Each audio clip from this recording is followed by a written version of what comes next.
நம்ம இந்த கேஎன் நேருடைய தம்பி திரு கேஎன் ரவிச்சந்திரன் அவர்கள் டிவிஎச் ட்ரூடோம் என்ற ஒரு கம்பெனிக்கு ஐஓபியில் கத்தீட்ரல் பிரான்ச், அதாவது நம்ம டிவிஎஸ் மவுண்ட் ரோட் டிவிஎஸ்க்கு எதிர்த்தாப்பில் இருக்கிற அந்த பிரான்ச்சில் 25 கோடி 2013 வாங்குறார்.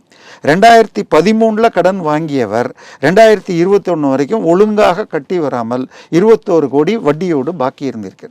ஸோ இதை சிபிஐயில் கேஸ் கொடுக்குறாங்க.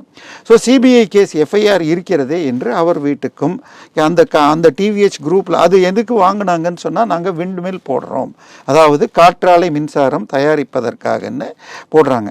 ஆனால் அது என்னன்னா, வாங்கி அடுத்த 3 மாதத்துக்குள்ள காற்றாலை மின்சாரம் தயாரிக்காமல் அவங்க குழு நிறுவனங்களுக்கு, அவங்க டைரக்டராக இருக்கிற வேறு நிறுவனங்களுக்கு டைவர்ட் பண்ணியிருக்காங்க. ஸோ இது மணி லாண்டரிங் ஆகுது. ஸோ இது இவ்வளோ பெரிய கம்பெனி எப்படியும் வந்துடும் அப்படின்னு ஐஓபி பார்த்து 10 வருஷத்துக்கு மேலே 8 வருஷம் வெயிட் பண்ணி 2013 21 சிபிஐக்கு மாற்றுறாங்க. ஸோ சிபிஐக்கு மாற்றினதுக்கப்புறம் 2024 ஏப்ரல் மாதம் ரெய்டுக்கு போகிறாங்க.